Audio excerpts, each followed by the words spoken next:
This week in Agribusiness, serving America's most essential industry, with agriculture broadcaster Orion Samuelson and yours truly, Max Armstrong, and featuring agriculture meteorologist Greg Solier.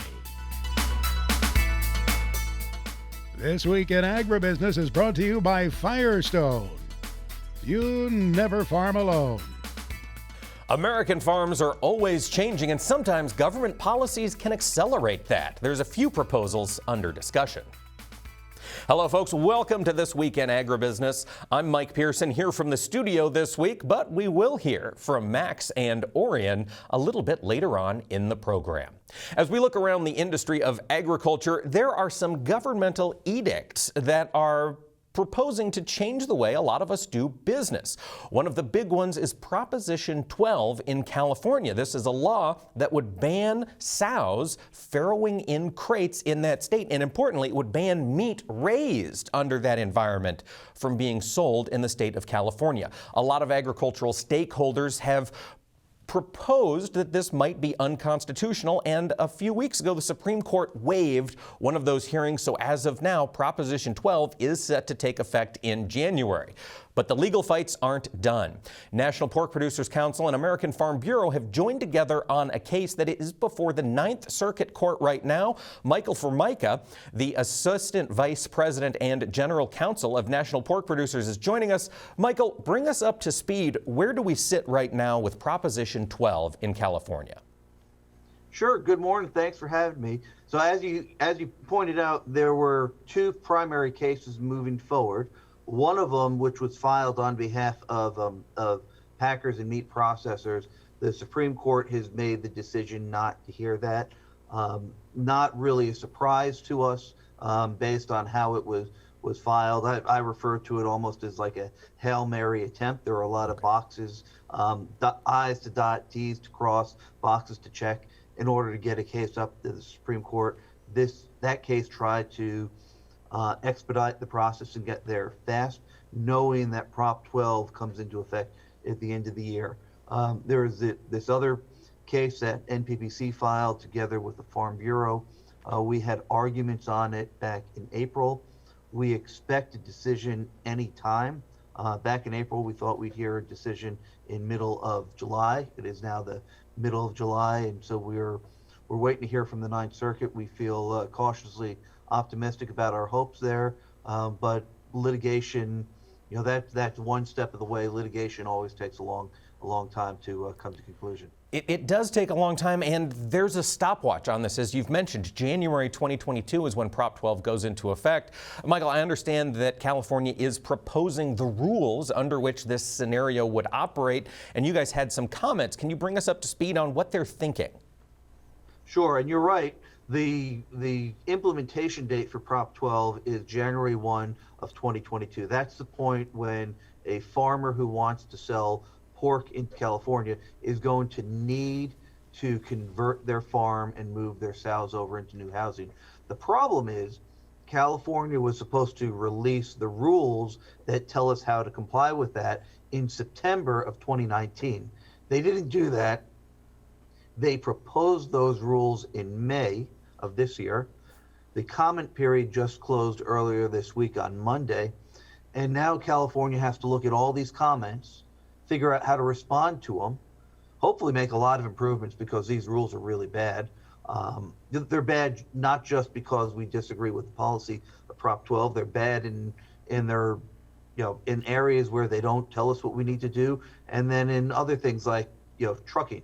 So a truck coming into California, they're acting as if they're the Drug Enforcement Administration. They're going to stop every truck carrying pork into California, inspect it, open up the refrigerator compartment, and then seize what's on that truck if it's not labeled properly. And their labeling requirements aren't clear. So we have technical problems with it. We have policy problems with it.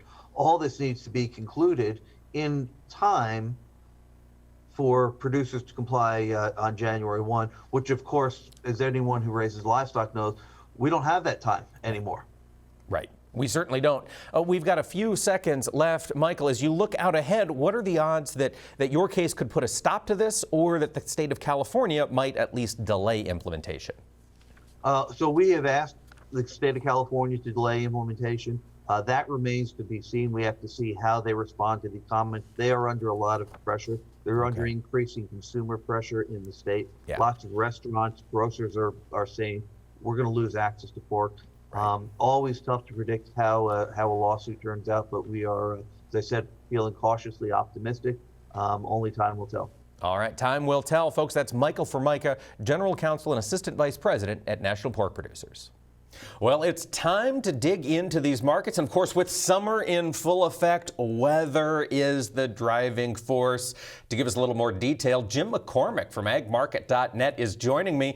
Jim, let's talk a little bit about this market here in the corn crop. We did have the World Agricultural Supply and Demand estimates come out on Monday. It didn't seem like anybody was too terribly surprised with the numbers. They weren't. It was probably one of the more tame reports we've had in a very long time. I think some of the traders looking for the government to lower the corn yield. They left it unchanged, but really that is really what they do. I think they've only changed it 5 times higher, 3 times lower in the last 25 years. But what we're looking at now is, like I said, is a pure weather market, because with the crop they gave us, using even that trend yield of 179.5, that's 3 bushels better than the best crop we've ever had. Now, everyone knows we've got this raging drought in the northern plains, so it's kind of as well as maybe a little bit too much rain in the east, but a very good crop in the east. It's a battle of east versus west. So you take that 179 yield with the current demand we've got around a 1.5 carryout. But this is where it gets really interesting. If you drop that yield 3 bushels, carryout's closer to 1.112. But even more interesting is the government has lowered the demand this year by 350 million bushels compared to last year. And now you got Brazil having this horrible crop. I mean, it's a race to the bottom. Their government's low 90s, but a lot of the private guys are somewhere between 90 and 85 million metric tons. When it's that tight, plain and simple, you've taken about 400 million bushels of corn off the world market. So if you're taking 400 million bushels off the world market, they normally export out. How are we actually going to cut our demand by 350 million is my question. And I don't believe it will. Now, I want to stress, they're not going to do that right away. They're going to walk it up just like they did last year. But that balance sheet's probably going to continue to tighten up, I believe, as the yields come down and the demand comes up. Well, one of the places people say we might find a little more wiggle room in the balance sheet is a slowdown in exports. China still has a lot of old crop corn on the books. Jim, are they going to get it all shipped out prior to September 1?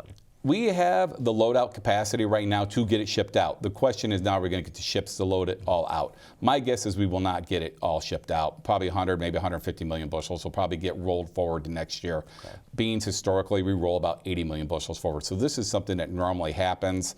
But even if you roll that 100, 150 million forward, your balance sheet still could be very, very tight depending on where these yields come out. Plain and simple, the way our group looks at it, we really can't lose more than drop that national yield below a 174, plain and simple, or you just get way too tight and the market's going to have to go into a rationing mode. So, Jim, we are still quite a long ways from harvest. Those bushels aren't in the bin as of yet. How should producers be marketing this new crop corn given this uncertainty? Right now, we think we're really kind of more in a sideways range, plain and simple.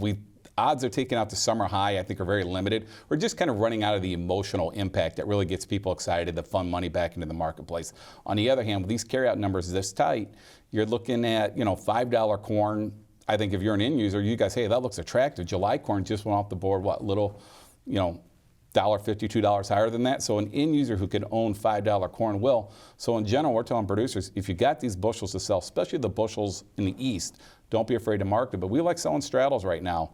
You kind of collect a premium. In general, you're going to be willing to cap the market or sell bushels essentially at the summer highs, and you're essentially going to re-own bushels that you sold back down near the March lows for some of the premium collecting. We like I said, we are just anticipating more of a sideways grind near term. More of a sideways grind. Jim, real quick, before we go to break, what are your thoughts here on the wheat market, spring wheat in particular? Does it move higher? I think it goes higher. Right now, the spring wheat in the United States is just burning up. The Canadian crop is also burning up right now. We're going to go in a ration mode. Now, wheat looks very, very high. But heck, if you look what happened in a few years back, wheat got to $24. So, the chart traders are looking at these extremes. So, a lot more volatility ahead. All right. We'll be back for more with Jim McCormick from agmarket.net.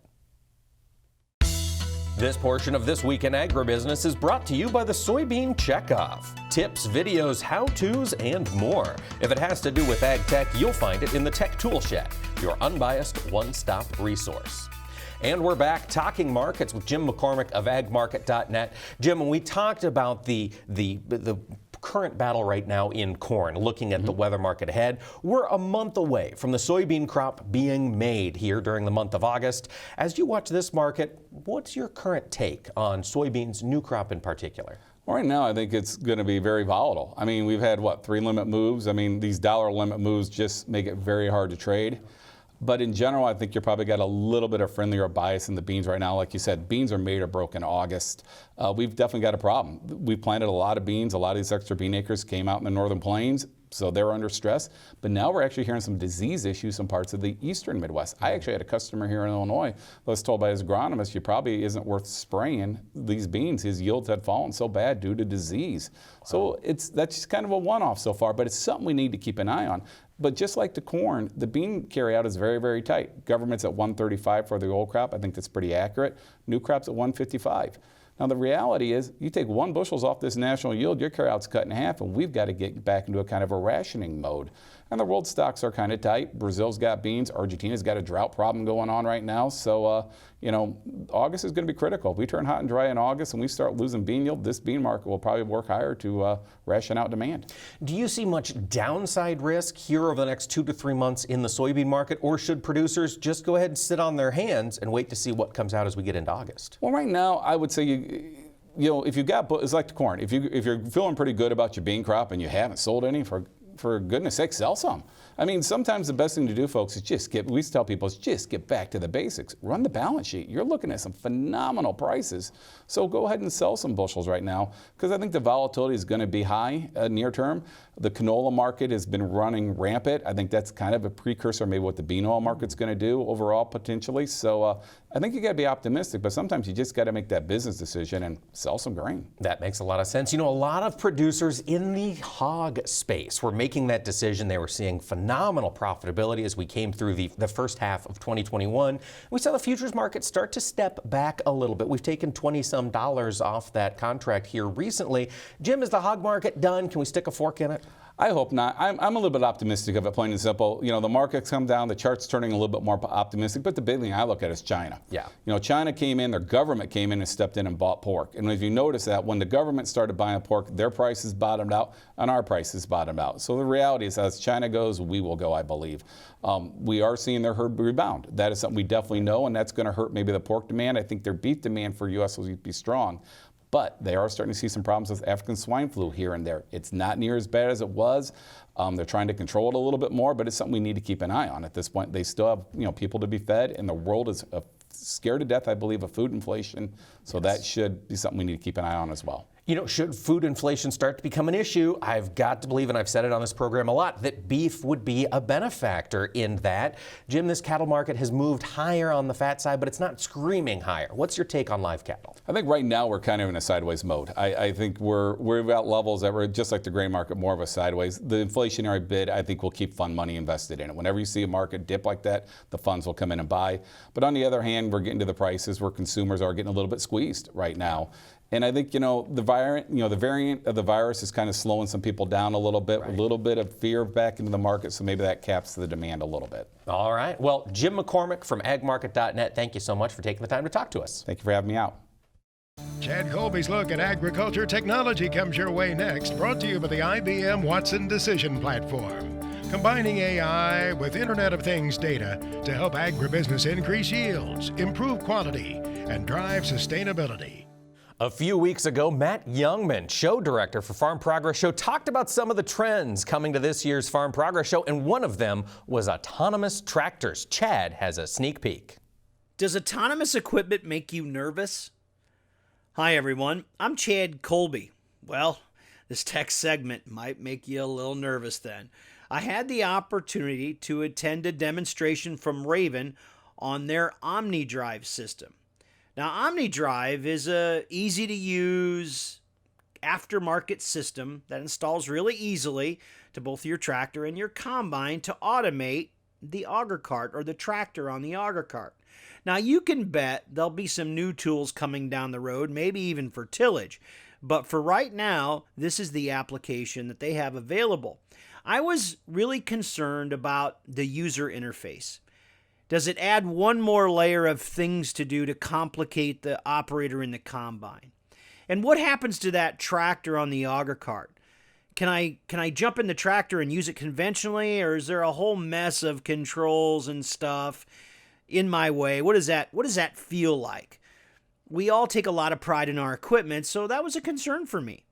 And once I got around the machinery, I realized really quick they've done a nice job with this. You can obviously on top of the combine, there's some added antennas and of course receivers and stuff. Both pieces of equipment did have RTK, and you can easily switch and run them manually if you needed to. That wasn't a problem.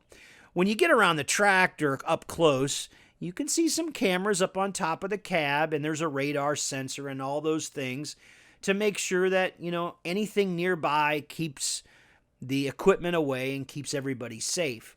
Inside the tractor, I'm going to be perfectly honest with you, I was completely impressed. Not only was I impressed by how clean it is, as you can see, there's no extra anything in the way in the tractor. I also was impressed on the functionality. Sitting in the cab, watching it work, you realize really quickly that this is commercially available now, and it's something that would work for all of us. In the combine, it wasn't that complicated for the operator, and I talked to him in detail about it. If he needed the auger card, he hit the button, it came to him. When he was done, he actually could relocate the staging area, pushes a button, and the tractor goes back to the staging area, essentially waiting for that truck and truck driver to unload the cart. That all worked really good, and even right there in some down oats, as you'll see, man, he pulled back on the stick, and that tractor reacted perfectly. A technology like this, I encourage you to go see in person.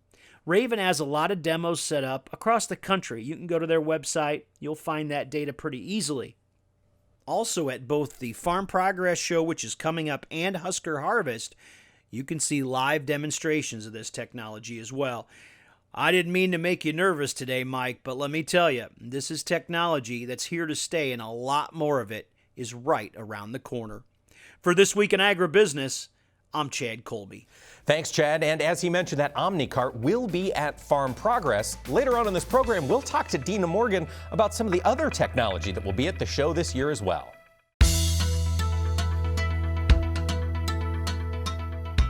Thanks for joining us on This Week in Agribusiness. Agriculture is a diverse industry that spans many states and many different environments, and a lot of folks are dealing with different events this year. So Max wanted to check in with Mike Adams about what's happening in the countryside.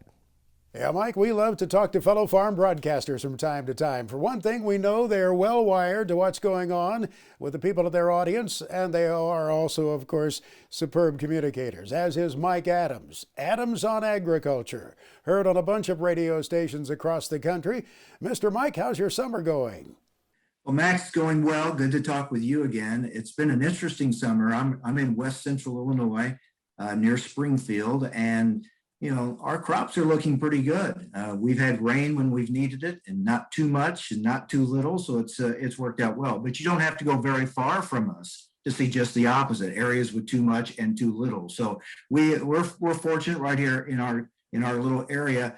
And I think what farmers are doing, they're watching the weather, of course, and watching those markets, trying to figure them out as they're going up and down in this volatile weather market. But when you've got a good crop out there and you see some good prices, that helps attitudes quite a bit, of course. I'm sure your growers would say immediately, hey, it's a long way to harvest, pal. Just look at the derecho or consider some of the storm damage that has come through in recent days. But knock on wood, at least at the moment, your folks are doing well right around you. And that's always a concern about, it's a long ways from being in the bin, as the saying goes. And we had a wind event earlier this summer, and a lot of corn was leaning. Some had some break off, but most of it has come back. So we were fortunate there. But yeah, we see that what's happening in other places, a lot of concern for the folks like in the Dakotas and that really dry area, and a lot of concern for them. As they tell me when I talk to farmers in those areas, doesn't matter what the price is if you don't have anything to sell, and many of them are looking at that possibility. Well, there's a subject you cover on a regular basis on your shows, I know, ethanol, and the news there of late has not been good from Washington, has it? No, it's been a tough 3 weeks here with the Supreme Court ruling not going the way the biofuels industry had hoped for on the RFS waivers, and then the appellate court ruling not going the way they would have liked on the E15. But neither ruling was totally bad, just not as good as had been hoped for. It puts the ball back in the administration's court, the EPA's court. What will they do with the waivers moving forward? What are they going to do with the RVO levels? We're waiting for those. And just how are they going to handle things overall? The administration says optimistic things about biofuels, but we've heard that from administrations in the past. Actions don't always back those up. So we wait to see. And as we watch for those, you're counting on an administration that keeps endorsing electric vehicles and promoting them, and makes you a little bit nervous if you're in the biofuels industry. Are they really going to have your back on some of these critical issues? You know, I fill up with E85 on a regular basis, and I've watched in recent weeks that 60-cent gap that I've been able to enjoy, filling my tank for 60 cents less a gallon than unleaded regular. And a couple of other patrons around the pumps have made note of it too. A gentleman had a conversation with me just a couple of weeks ago on a Sunday. He said, hey, I want to talk with you about your E85. I can burn it in mine too. So there still is some enthusiasm even among the consumers out there. I think as gas prices go up, as we've seen them go up, and that gap increases between the price of gasoline and ethanol blends, then you start getting more interest again, and there's a chance to really talk to consumers and motorists about, hey, here are the advantages and here are the benefits of using ethanol. And I think, there's so many good positive things, and the administration has set all these climate goals, and they keep talking about things. Here's whether it's battery powered or whatever, we'll use those to get there. And the biofuels industry points out, rightfully so, you've got an industry right here that can help you achieve these goals. Let's promote it more. You get out to the county fairs. I know historically over your nearly 45-year career, you've been out there quite often. Tractor pulls, announcing whatever is going on there with the young people in 4-H and FFA. This is that time of the year. It's a great time, isn't it? It really is. It's great to have those county fairs back. I was just at the show ring of my local county fair here this past weekend, and I was at the cattle show. And I always remember Orion talking a lot about this over the years. What you see at the show ring, the drama, the excitement, the frustration, the joy. I mean, there's just so much drama that goes in at that show ring. And to see all those young people, all that work they put into it, and to see them be rewarded and see how well they do in that show ring, really enjoyed it. And of course, being able to sit around and do a little visiting with the folks at the show ring as well. Really had a good time, and it's great. Now we head into state fair season. Looking forward to that as well. You and I both remember what it was like when Orion Samuelson would build that excitement of the show ring. I mean, the place was jammed to the roof. It was electrifying in there. And part of that related to what was going on with the young people, to be sure. But Orion really helped hype the excitement back in those days. It really did. It is so much fun. And I always admired the work the judges do. I think that's a tough job, So I would ask people around the show ring, how's the judge doing? And of course, the answer would depend on how their relatives out in the show ring were doing that particular day. But there's so much going on. The mix of emotions that takes place there, it's great to see, and good competition. Just so much hard work put on by these young exhibitors. It's always fun to see them be rewarded for that work.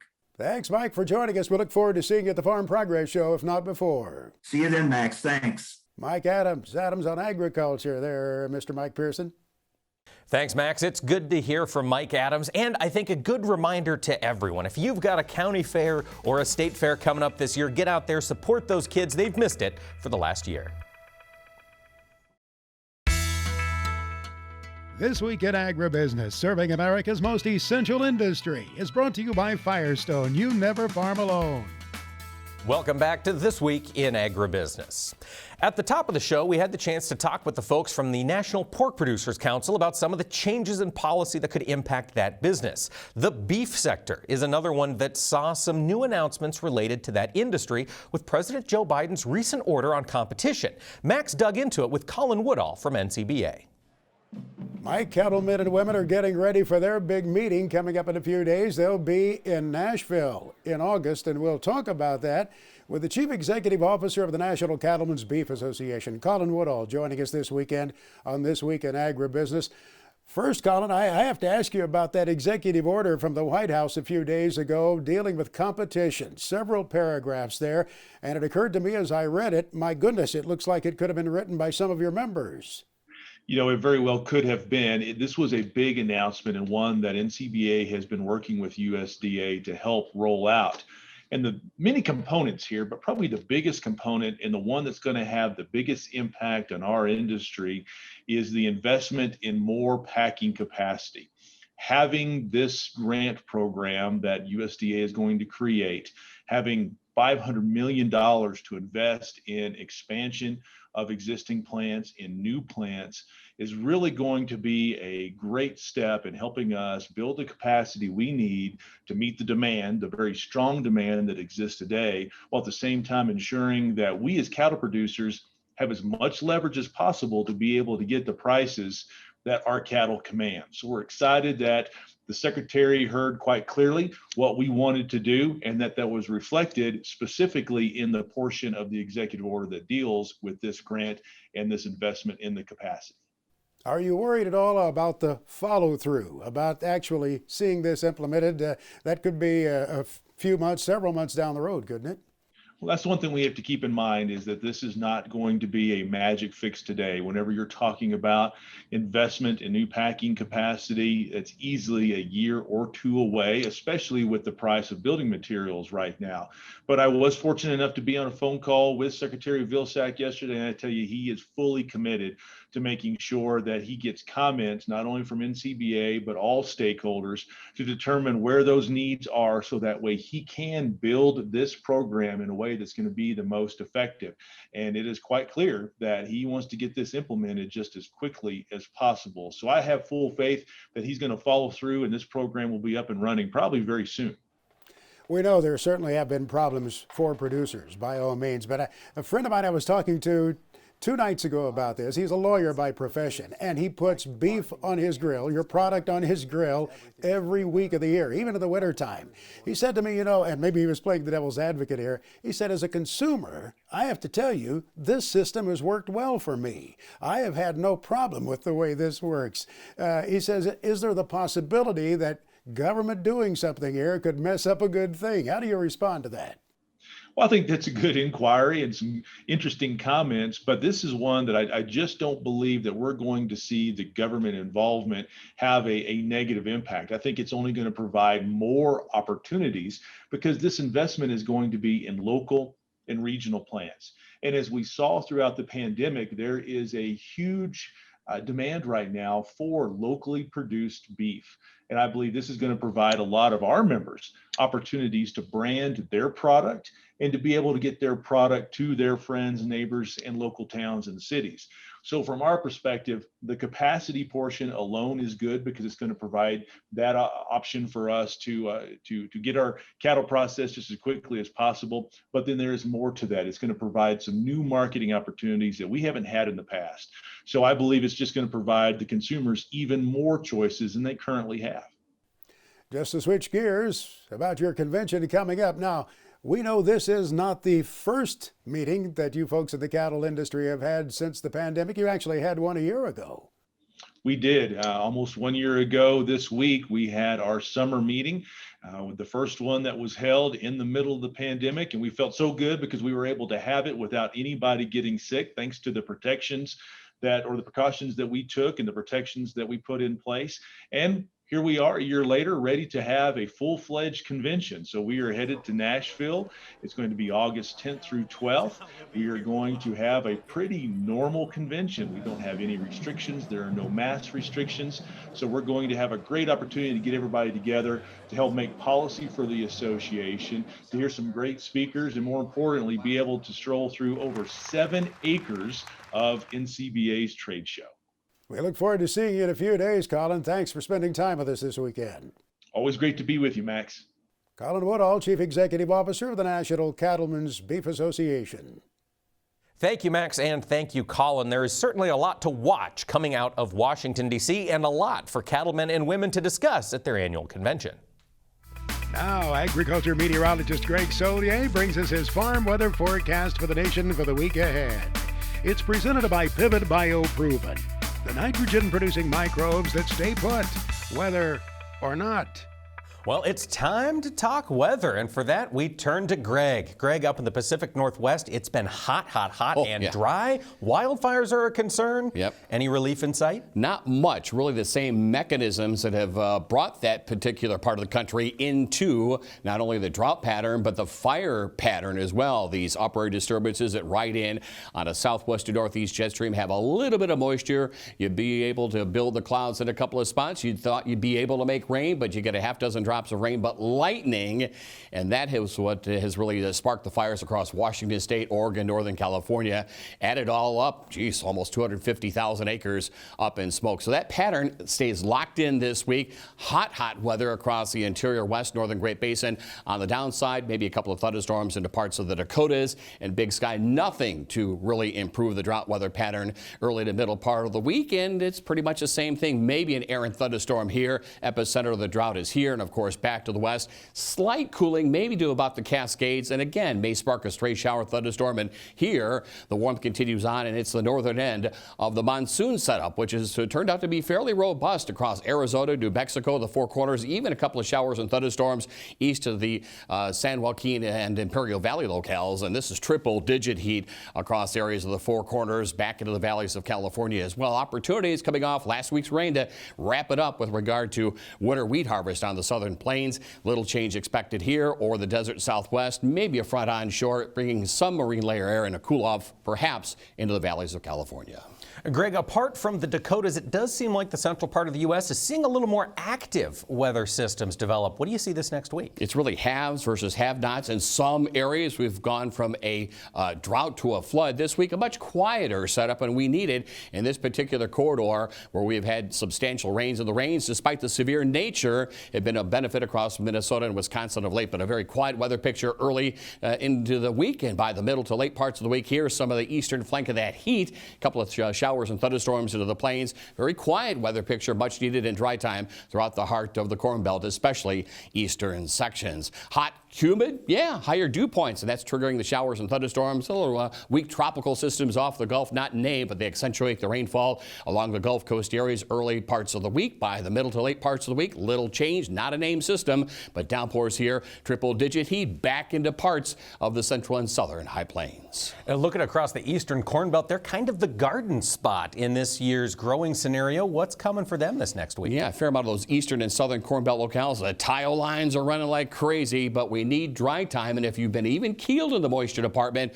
things are looking tall, pretty fine, and there's no extreme in temperatures in sight here. A different story back west, northwest. And we've had some recent rain and another cool off slated for the northeast and New England into the early parts of the week, mid to late parts of the week. A boundary here will keep the showers and thunderstorms south and west of the Mississippi and the Ohio, and the heat builds across the far western sections of the Corn Belt and into the Plain States areas too. Again, some downpours across the Gulf Coast area. A wet weather pattern back into play coming off Elsa. Nice improvement into the drought pattern here across the Carolinas last week. Early to middle parts of the week, the rain's back in the forecast, and late part of the week as well. Stalled front with daily showers and thunderstorms across much of the southeast.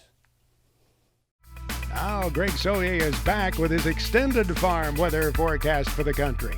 Presented by Pivot Bio Proven. Visit pivotbio.com to find a representative near you.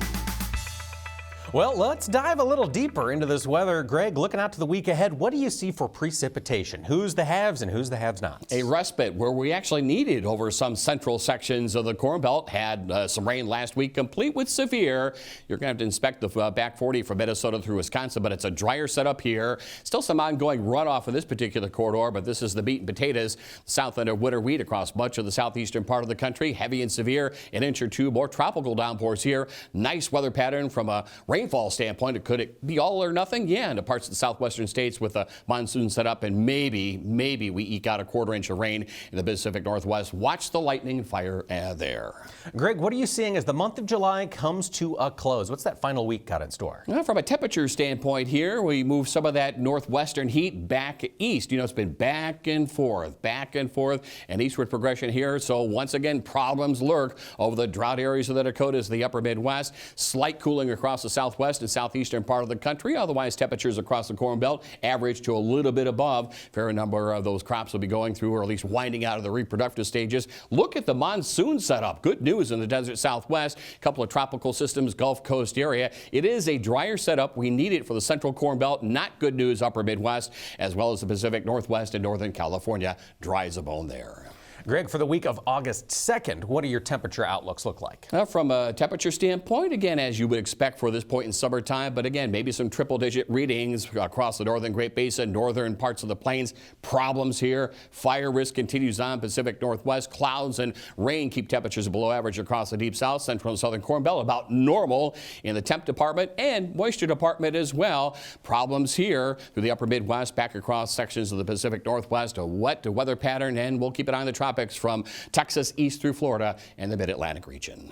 Greg, that week of August 9th, we're in the heart of what matters for soybeans. What do you see temp-wise? From a temperature standpoint here, the core of the heat still lined up across parts of the western Corn Belt, over the drought areas as well, back into parts of the northern Rockies. A little bit of cooler air through the Canadian Prairie, and clouds and moisture keep temperatures a bit below average across the deep south and southeastern portion of the country. The monsoon setup continues on here. We'll keep an eye on the tropics, normal precip eastern and southern Corn Belt, and increasing dryness and drought through the upper Midwest and northern plains. Next on This Week in Agribusiness, it's Max's Tractor Shed, spotlighting another great American tractor. This weekend, it's the story of two men and their friendship stretching over 6 decades because of a tractor. Max's Tractor Shed is brought to you by Storlock Tool Cabinets. Go to Storlock.com to see the variety of what they have for you. Storlock.com. Well, Elmer Schaefer was known over northern Indiana for the way he treated farmers, his mechanical ability to begin with, and the way he treated producers at Schaefer Implement Company. And one of those customers through the years was Ned Beyer. Take a look at this photograph. That's Ned on the left. He bought that G1000 tractor in 1966 from Elmer Schaefer, proudly displaying his Minneapolis Moline t-shirt. Elmer Schaefer, over the years, was a fixture at the New Haven, Indiana Antique Farm Equipment Show. He pulled, in fact, on the pulling track 2 years ago at the age of 94. Elmer passed away last month. He'll be missed dearly by his many friends, including Ned Beyer, who was a proud customer of Elmer Schaefer, buying that G1000 all those years ago.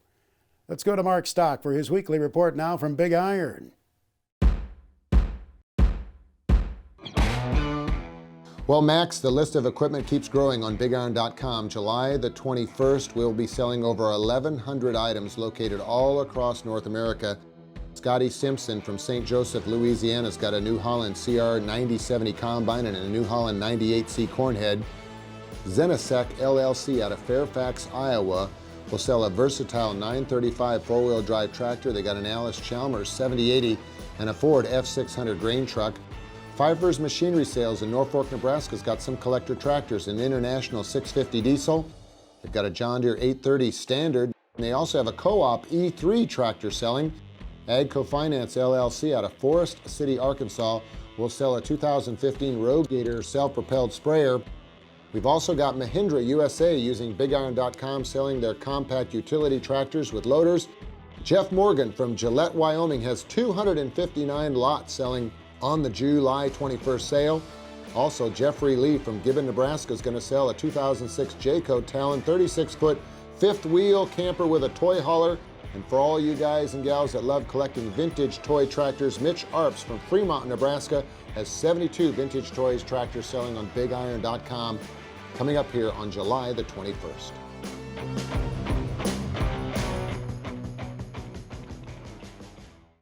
The FFA Chapter Tribute is sponsored by Nationwide, the #1 farm insurer in the country. To register your FFA chapter, go to nationwidesupportsffa.com. That's nationwidesupportsffa.com. Nationwide. We stand for you. This Week in Agribusiness is proud to continue our salute to FFA. This week, we're getting to know the newly inducted Missouri State FFA Vice President, Grant Norfleet. Grant, thanks for taking the time to talk to us. What got you involved in FFA? Thank you so much for having me. Growing up on a farm, it really was just the right move for me to join FFA. My dad taught within our agriculture building at my high school, and he told me it was something I could join my freshman year, try it out, but I didn't have to do it again my sophomore year if I wasn't interested. But, as soon as I stepped foot in that agriculture classroom, I was hooked in the FFA. You were hooked on FFA, and now you've climbed through the ranks. You were just elected to leadership here to start the month of May. You'll be the state vice president. Talk to me a little bit about what that role will require. So Missouri FFA has a lot of things in store for us this year. We just finished up our 6 weeks of Missouri FFA camp at the Lake of the Ozarks, and then we're going to be able to get to start. We're doing some work at the state fair this year, and then we're going to get to be able to connect with members throughout the state, doing some chapter visits, and also just getting to do some public speaking as well. I'm just really excited to connect with members. Absolutely. I mean, that's one of the key strengths of FFA is getting all those minds from across the state to come together. That's got to be an exciting role for somebody in your shoes, Grant. Yes, it's definitely exciting. This is a once-in-a-lifetime opportunity, and being able to serve on the state officer team this year is really something I'm humbled by, and I'm just excited to make a difference in FFA because it's something that's inspired me so much. And going forward, you plan to stay in agriculture and continue work in communications. Yes, I'll be attending the University of Missouri at Columbia to major in agriculture, education, communications, and leadership. Fantastic, Grant. We wish you all the best from This Week in Agribusiness. Now, Samuelson Says. Insight and commentary from Ori and Samuelson. My subject on Samuelson Says this week, something we all talk about but can do very little about, and that, of course, is weather. The kind of weather we need for crop production that ultimately puts food on our shelves in the supermarket and grocery stores. And weather is always a challenge in every part of the world. Coffee plantations in South America that have been impacted by dry weather, that will affect the price of coffee. And then, of course, in our own country, corn and soybeans and fruits and vegetables, everything else produced depends on rain at the right time and sunshine. And this year, a challenge. Here in the United States, drought in some parts of the country. In the West and Southwest, forest fires that are disastrous because of lack of rain. And you name the part of the country and there will be a weather challenge. That ultimately affects your food price and production of agricultural products. So we'll continue to let Mother Nature be in control because we can't change that a great deal, but we can adopt practices that will make crops do better in a lack of rain. Weather, an important factor for all of us, whether we farm or whether we process or whether we just drink coffee. But with the threat of fires in farm fields, make sure there is a workable fire extinguisher on your harvesting crop. So do what you can to put up with the weather. Be safe, be well. My thoughts on Samuelson Says.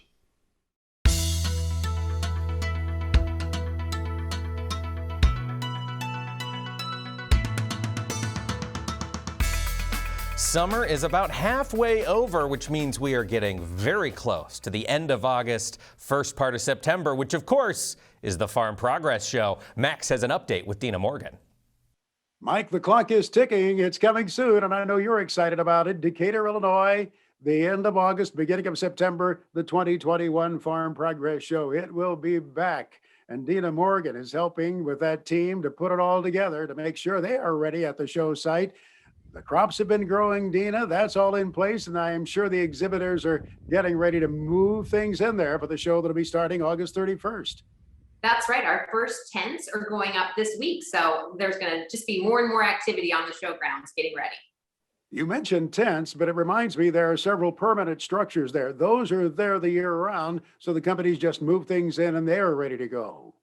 Correct, and they always like to do a little freshening up too, whether it's putting on new tin or painting some trim, things like that. But we do have a lot of permanent structures that remain on the site throughout the years. What are you hearing from the exhibitors about new things that are becoming this year? We know since the last Farm Progress Show, the actual on-site show in 2019, the companies have continued to develop new products. So there will be some things that actually were launched in 2020 that not a lot of people were able to see. Like the Fendt Momentum Planter will be part of a ride and drive. AGCO is having a ride and drive area, and you can actually go and test that out and see how that planter works. So that's kind of a cool new thing to experience and see for yourself.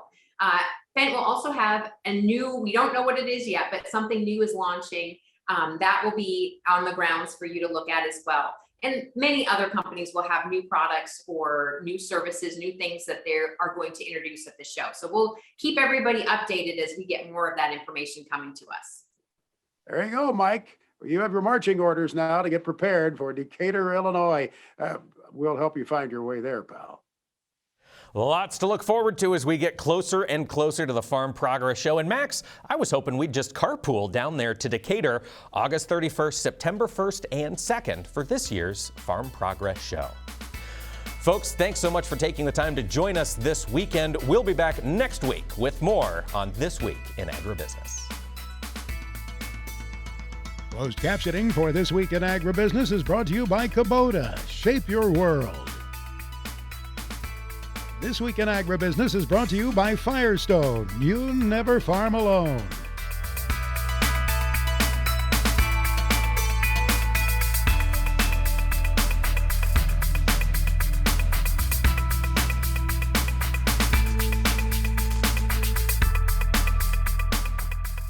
This Week in Agribusiness is produced by Omax Communications in association with 22 Creative Group. We invite you to visit us online at agbizweek.com.